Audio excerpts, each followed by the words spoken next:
We are in the weekly Torah portion and it's Parshat Shmini. Please subscribe to the channel, give it a thumbs up, and also hit the notification. That way you will always know when a brand new class is being given, and then you too can watch it. It's really, though, it's better for you to be here in person because you get to know what's going on behind the scenes.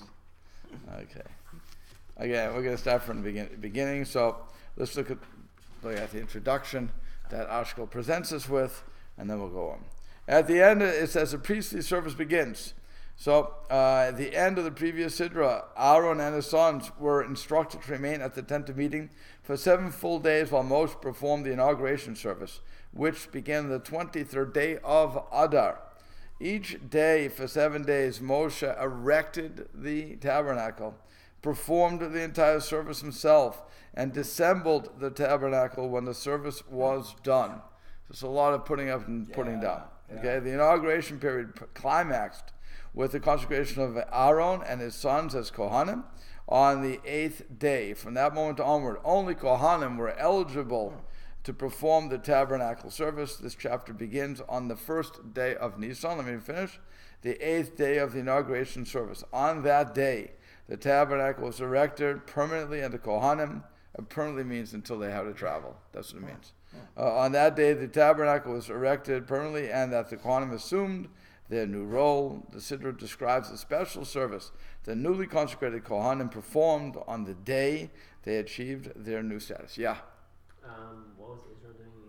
What was what? All the Israelites, not the Kohanim, not Aharon and his family, the Israelites themselves, the other tribes, that's what it means. The other tribes, what were they doing the entire time? Just watching Moses put it up and down the tabernacle? Yeah, they were just enjoying the show.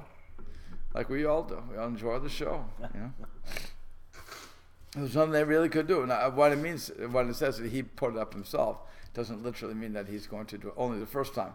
He had to do that. But after that, he's training everybody as to what their service is. So Levium, everybody else, they have to know what to do. That's why it's 7 days. They had 7 days to learn the process. And after that, so it's going to remain there, but it's until they travel. But once they travel, it has to be broken down.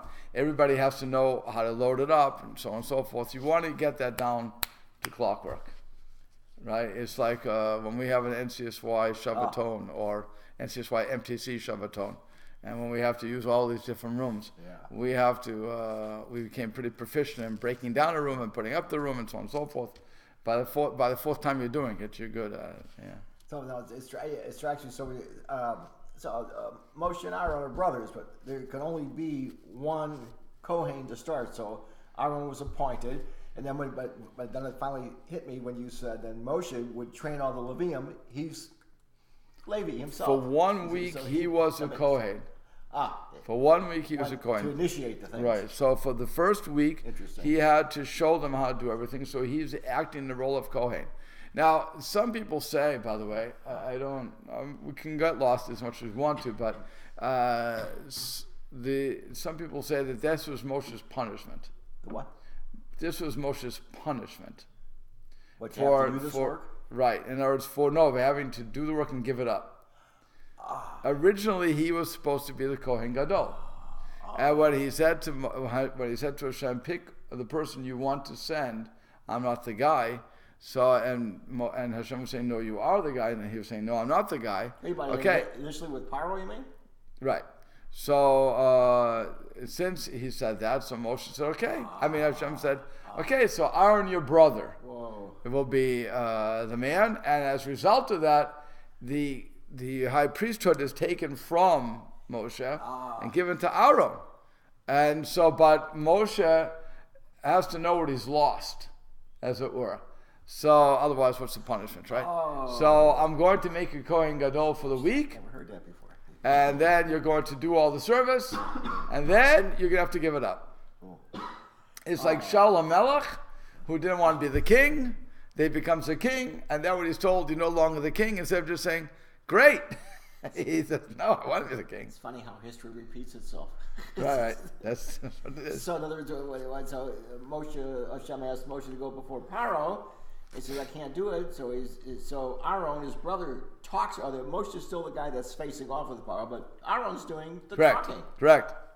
But as a result, like I said, so Interesting. some people say that this was Moshe's punishment, Yeah. that he got to see what it was like, Interesting. and then has to walk away. And regardless of how much Moshe was humble, I mean, it still must have hurt when he had to back off of that, because it's the closest to Hashem that you're creating. It's this real intimate connection, and when you have to give up that intimate connection because of something you've done, so it hurts. And that's again what, if you look at the story of Shaul, that intimate connection is what was driving Shaul crazy. It's funny, in the Cecil B. DeMille production, Moshe didn't have a stutter. That wouldn't have made a good movie. I never really thought about that Wouldn't have at the made a good beginning, movie. right? But Charlton Heston, you're right, did not have a stutter. Right? But they messed up a lot of things on that one. So. Yeah. I mean, I haven't watched it in so many years, Yeah. but they put love stories where the love stories were not, and and Yul Brynner, while a great pharaoh, wasn't exactly the right prince either. So okay, let's go on. So it says, first verse, Vahi Bayom Hashmini. So it was on the 8th day. Remember, this is the 8th day of the inauguration. So, which is Rosh Chodesh Nisan. Kara Moshe called the Aharon Uvanav Ziknei Yisrael. He called to Moshe called to Aharon, his sons, and to the elders of Israel. So Rashi explains, Shemini was his 8th day. I mean, it's not the way to start off a statement here. It was on the 8th day. Shemini Limaluim, the 8th day of the consecration service. Who Rosh Chodesh Nisan, like I said, is Rosh Chodesh Nisan. On that day, Shehu Kam HaMishkan Bo B'Yom Natal Esra Tarot Hashnei B'Seder Olam. On that day, the Mishkan was erected, and they took the 10 crowns, as it were, that was in Seder Olam. Fine. And it says, Ziknei Yisrael. Why they called Ziknei Yisrael? I understand you're calling Aharon and Moshe, Aharon and his sons, because they're the high priests. They're the priests, sorry. They're going to be the priests. But why are you calling the Ziknei Yisrael? Why are you calling the elders of Israel here? So Rashi says, Lashmi'am, to inform them, Sha'al pi hadibor, that is only from Hashem's words, Aharon nichnas mishamish bekuhuna gedola, that Aharon would enter and do the service of the high priest. Velo yomru me'elav nichnas, and they should not say that Aharon took it upon himself to enter. Okay, this is something very important. You want to establish that the high priesthood is not nepotism, right? After all, Moshe is a king. He's going to give it to his brother. It's natural. Okay, so, well, that's nepotism. Well, the Torah doesn't go by nepotism. So is going because of what the person was what the person was fitting to do. And again, since he went before Pharaoh and so on and so forth, that's why Hashem picks him. And why the tribe of Levi? Because of the firstborns, because of the golden calf, that whole incident. So then he gives it to Levi because they're the only ones who fought for Hashem. So that's the tribe of Levi. I'm sorry? Are we told anywhere, going back to that, because Moshe was a Levi, or are we told anywhere that the entire tribe of Levi had that much trust in him that they didn't go off the derech, that whole golden calf incident? Well, the Torah testifies that. That's straight verses. It says all of Bnei Levi said we're fighting for God, and they didn't go off. Was that because Moshe was... because they felt so strong. So the answer is nobody is going to be able to answer that question. Okay. Nobody comments on it. Right. Okay. We only know that they did not do it. Okay. So they were the only ones who were loyal to Hashem. Now it can also be, by the way, and this the Midrash does pick on, that the tribe of Levi were the teachers. So since they were the ones who were educating everybody, they were not involved in the subjugation. And so therefore they would have known, it would have been easier for them not to go off the derech. Okay. Because you're teaching it. It's like the rabbis. When the rabbis teach it, it's harder for us to go off the derech because we know what we're giving up. So why bother? As opposed to the others. I mean, you have people who do go off the derech. I won't argue that you have individuals, but for the most part, teachers are not going to go off the derech. Leave Judaism. So, but this was something that will be brought up later by Korach, who is a Levi. He's going to say, you picked your brother. You did it, Moshe. You were using nepotism. And so from the very beginning, that's why Kara, Moshe, the Aharon Levanav, Ulziknei Yisrael, to the elders, he's calling everybody to say, Moshe, Aaron is not going in on his own. He's only going in because Hashem picked him. Okay? That's the biggest thing we're learning from that. This is Tanachona. Okay. So then it says, if you go, he also has nice notes here, so we'll go through it. He said it was, if you look at the Ashkol, the sages teach that the word Vayehi often indicates that trouble or grief is associated with the narrative. What sadness could there be on that joyous first day of Nisan? So Rabbi Shaul of Rezin notes this four-notes comment that until the sin of the golden calf, there was no need for a center of holiness. Every Jew was worthy of the divine presence. After that calamitous national downfall, it became necessary to build a tabernacle as a resting place for the Shekhinah. If so, it was truly sad that the tabernacle was dedicated, because the joy was mixed with the realization that the people had forfeited their opportunity for even greater holiness. Okay, so the ArtScroll is going with the opinion of that class of Rashi that says that the tabernacle was a give-in to the golden calf, and so this, again, the argument cuts like this: either it was always part of the plan, Nes Ramban, always part of the plan, and it's just that we were supposed to continue the Sinaitic experience, regardless of where we were.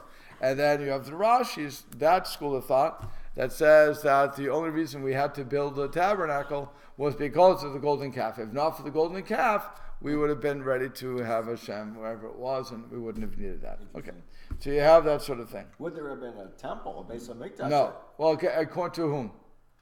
That school of thought that wouldn't have needed the Mishkan. There would not have been a temple either. Whoa. And that's what I'm saying. Wow. That it really cuts. Carry on through. Wow. Right, it would carry on. Okay. Next. So the next verse is Vayomer el Aharon. He said to Aaron, Kach lecha, take for yourself an egel ben bakal chatat, a 1 year old. A young bull offering, so it's usually 1 year old. The chatat for a sin offering, va'ayel le'ola, and the ram for the totally burnt offering, and that has to be tamimim, has to be complete. Va'akrei lifnei Hashem, and you will bring it before Hashem. So Rashi says, Kach lecha egel. Why does it take for yourself an egel? Just take an egel. Why take a calf? Why take for yourself? What's the point? Okay, whenever you see kach lecha, you have to ask yourself. It's like when lech lecha, go for yourself, is for your benefit. So how is this going to be for Aaron's benefit to take the egel? So it says lohodia. Rashi tells us lohodia shemechaper lo hakadosh baruch hu de egel zeh al maseh egel sha'asa. That this is to inform Aaron that Hashem is going to forgive him, is going to atone for him via this calf, on the maisa of the calf, on the act of the calf that he made, the golden calf. Okay, let's don't forget, Aaron was certainly complicit in the action, regardless of how it happened, that he threw the gold into the fire and it came up on his own, or that he actually formed it. Well, however you're going to look at it, he was complicit. So in other words, in other words, so that wording is indicating that it's something specifically for him. Whereas then, jumping ahead, it gets into for the children, take for the children of Israel, just take. Period. Right. Take. Correct. But this is showing correct. Because it says kach lecha, so it's telling us that he took it for himself to inform Aaron that that's how he would be mechaper. That's how he would cause atonement to happen for the calf that the golden calf. So one calf would replace the other calf. Okay? And so you could argue, wait a second, and this is certainly amongst the rabbinic argument that goes into this. Wait a second, we have a rule that ein kategos naaseh senegor, that the prosecutor cannot be made into the defending attorney. You can't play both sides of the fence here. So if I bring an egel to oppose the egel, again, the calf to oppose the calf, so isn't that a case of the prosecutor becoming the defender? And the answer is no.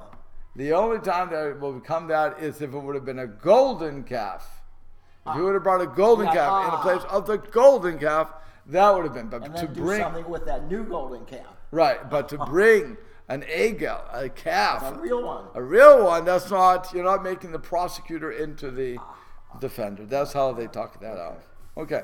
The prosecutor just, I'm sorry. the defender now just happens to look like the prosecutor, but isn't. Well, it doesn't even look like it because it's Well, one was one's brown, a one's statue. One was, Right. Well, like the what are the Emmys? It's clearly a human, but it's not.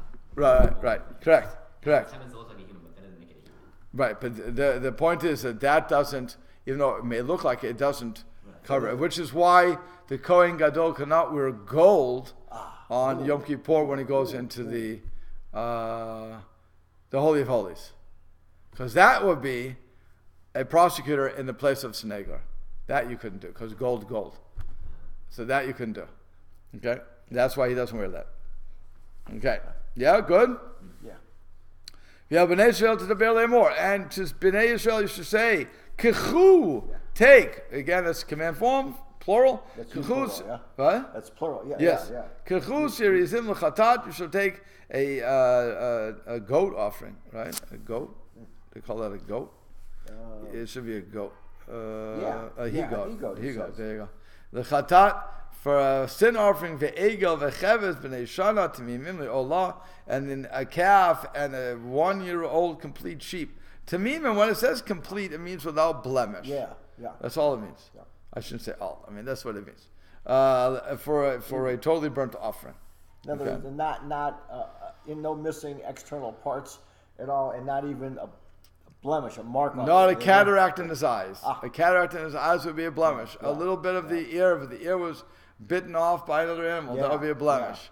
There's a lot of things that will blemish an animal. Now, interestingly, if the non-Jew would bring a korban, the non-Jew would give a korban to the temple. So, for them, they held a cataract in the eye was not a blemish, and we hold it is a blemish. For us. So that is the question. That is what causes the problem for the what is it called? The what's his name? Yeah, bar. I can't remember the guy's name. What's the guy's name from Kama. Karma Bar Karma, yeah. From They Tisha B'Av. purposely. Oh, what was it? No, Karma. It was. What was it?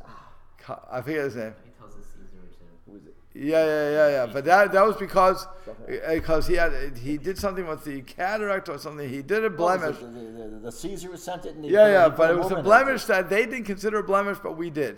So the rabbi said, if we allow it, if we kill it, it's the whole thing. All this modesty, all this humility goes in, ends up killing us. Didn't that come from the Caesar? So what would it matter if it had a? No, because for us, you couldn't do it.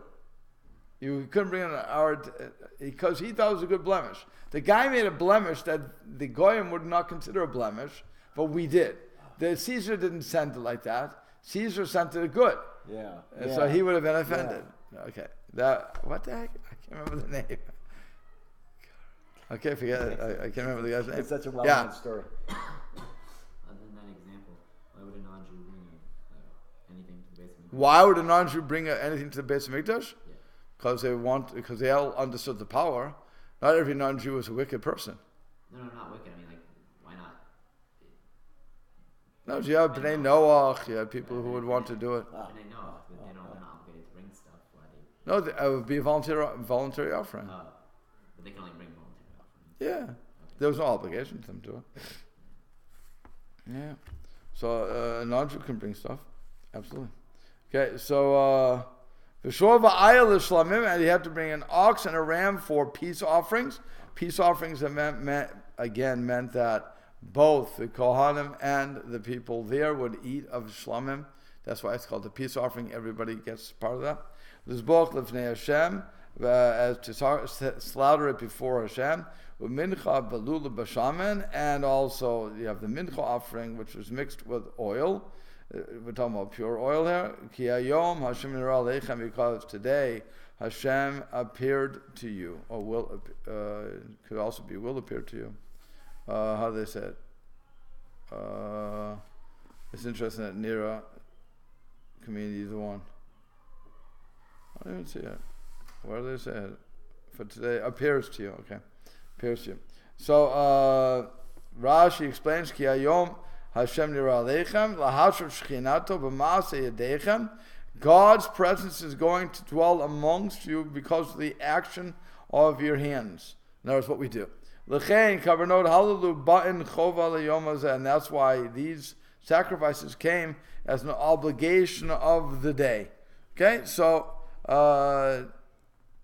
here you have a couple of things that he brings again. So he says, in number 3, speak. The verse does not specify who was commanded to make the statement to the children of Israel. Ramban offers 3 alternatives. The first is the honor was given to Aharon in order to enhance his prestige. Okay. Number 2, Moshe directed everyone present to speak to the people, both Aaron and the elders, but he spoke in the singular because each of them was to bear individual responsibility for conveying the command to the people, which would be another thing. You have to own it. If I want you to feel responsible, so I tell you to do it specifically, now you own it. Number 3, Moshe told each of them what he was to do. After directing Aaron to prepare his offerings, he now instructed the elders to arrange the offerings to the nation. Then it says, he go for a sin offering. This again to the people. The sin offering of the people was a he-goat, while that of Aharon was a calf. Targum Yonatan comments that Aaron's offering atoned for the sin of the golden calf, while that of the people atoned for the sale of Joseph. Okay? So he's bringing a he-goat. Why Yosef? The so sin stemmed. Why Yosef, by the way, what the he-goat? When was this observation made? When was this comment? Sorry? When was this comment made? Like when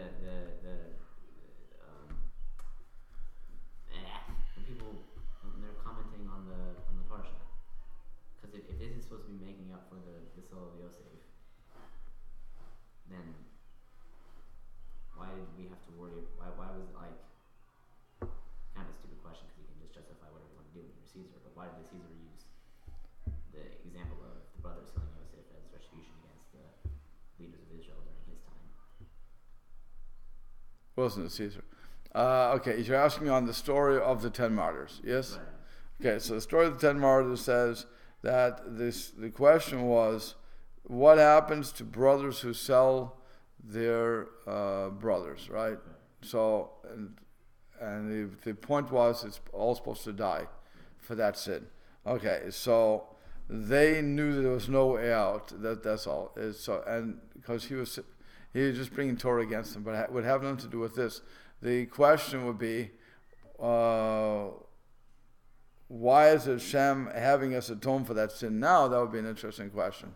But the Caesar or whoever's, if you want to blame that story, because again, they weren't all at the same time either. They was just right. So, but it was a different type of thing where he was trying to use the Torah against us, and he did a good job. I mean, he ended up killing the people. That's why I said it doesn't really matter. You're just trying to justify. Yeah, no, of course. Well, actually, we are paying for it by doing the Right. sacrifice. Well, again, the question is how it. Just because that's Hashem's way of atoning or our way of getting atonement for that, really, am I responsible for it? The answer is no. Am I responsible for slavery in the United States of America in 1800s? The answer is no, of course not. You're certainly not. You're a generation later. None of us are responsible for that. It happened. Leave me alone. Go, wake up and move on. Are today's Germans, now because I know everybody's going to come out against me for this, so are today's Germans responsible? I'm talking about your and my generation, okay, which was not alive in 1948. Are they responsible because for the Holocaust? The answer is of course not. Why would I think they are? We can be friendly with everybody. Those people who were alive at that point, they are. Okay? If you find somebody who was alive during slavery in America, guess what? Guilty. Yeah. I have no problem. But I'm not. Leave me alone. Okay? So the same thing I would say, the same thing with this. The Caesar, or again, I forget the name of the person, but the Roman leader was looking to see what he can do and how to get the Jews and so on and so forth, how to get the leaders. By the way, if I cut off the leaders' heads, if I kill the leaders, the people are going to fall away. That is the assumption. Kill the leadership, everybody else falls away. They were wrong. Okay, we're laughing at them while they're dead. Okay, they're wrong. It didn't work because Hashem said, "No, I want my people to be here." That's the only reason we're here. Let's understand that. But nonetheless, he's saying. So the Targum Yonason is saying that the he goat, again, tit for tat. You used a goat to say that your brother you dipped his coat in the goat blood and said that this was eaten. Okay, so now we're going to use that very goat, well, not the same goat, but the goat, and you're going to use that to atone for this. That's what they're getting at. It's symmetry. Okay, those sins stem from different root causes, and the different animals required by the Torah were reflective of the character flaws that caused the sins and needed atonement. When the people demanded that Aharon build them a quote-unquote God to take the place of Moshe, they suffered from excessive dependence on him. They thought that they could not endure without Moshe or something to take his place. Therefore, Aharon brought a calf, which always follows his mother submissively. When the brothers sold Joseph, however, they signified a rebellious instinct, for they refused to accept Yaakov's choice of Joseph as the leader of the family. They behaved like a brazen goat. So that the animal that atoned for that was the animal that atoned for their sin, which is also an interesting way to look at this, Rabbi Soloveitchik. And then it says Hashem appeared. The degree of the Shekhinah that their offerings would bring was manifest by the descent of heavenly fire, which represented Hashem's appearance among the people. Okay. All right. Now I got another question. Yeah. The sale of Yosef. All right, so how does this play into the 10 martyrs finding the leader finding them guilty of that, if this was atoned for? Again, the person in the 10 martyrs doesn't care what Hashem is arguing. What Hashem is accepting. He doesn't care about that. He's saying the Torah knew of this. No, he doesn't care about this. He's saying the Torah says that if you do blank, then this is what is the punishment. They weren't the ones, though. That doesn't matter. So his argument would have been, so since and he says this, since they are not here, so you will be the ones. You, the great leaders, will take their place. Oh, but then he goes behind the curtain and comes to the determination. He says, "Yes, I agree." So Hashem says. So how come? That's a good shot. We're not blaming today's Germans. So, correct. Well, again, I can't blame it. I can't blame them. So, the Malachim said, again, if you go back to that story, I would invite you to go back to the story, but the story goes like this. The Malachim said to Hashem, "What are you doing? This is your Torah, this is your reward." And Hashem's response is, one more word and I'll bring back to everything. I'll restart the game. Okay? Don't ask me questions. God has divine justice. We aren't going, we'll never understand it until the end game, when we'll see everything in front of us, the rabbis tell us, we'll see the entire picture and say, oh, that's why this had to happen this way. That's why it could have happened any other way. Well, you know what? It's not satisfying to us right now because we're in the middle of the game. And we don't we want to know what the end game will be. And we'll never know until Mashiach comes. And the whole picture is put in front of us. It would be like, I remember one, it must have been one of the Christian holidays, probably December 25th. I'm guessing that. That's when only the Jews go to movie theaters. It goes empty. And my father brought us to the movie theater because that's what Jews do. Okay. And so we went that night, and we came in late. On top of everything else, we came in late to the movie. And so we were in the middle of the movie. And we said to my father, but Dad, we're in the middle of the movie. He said, don't worry, we'll watch the beginning. Yeah, that's what we used to do. That's all. They don't. There's 5 people here. What do they care? They have to do it again. Yeah. So what happened? We saw the end. We saw the entire end of the movie, not knowing what happened in the beginning. Then, and we told the guy, we're going to stay for the beginning. Then we'll walk out. You can turn off. We were the only ones in the theater. You can turn out after that. No big deal. So the guy said, okay, because he's getting paid by the hour. He didn't really care. And so we saw the end. Now we see the beginning. And what happens? You say, oh, now I understand. Blah, blah, blah. Okay, now it makes sense. Funny. I love that. Right. But that's really what's going on. If I would see the end of the movie, and then I see the beginning, so then I say, oh, that's why this. In other words, I can't understand it from the end, and I can't understand it from the beginning or the middle. I have to see the thing in entirety. So it depends on how I look at it. The best thing is when you have TV shows, they like to do this. They like to give you the end, and then say 16 hours earlier, boom, and now we go to the beginning. So you already know the end. How to get there. Right, now how did I get there? And, it's so interesting. Because, but that's really how this is working. Well, that plants the seed. Now I got to find out how.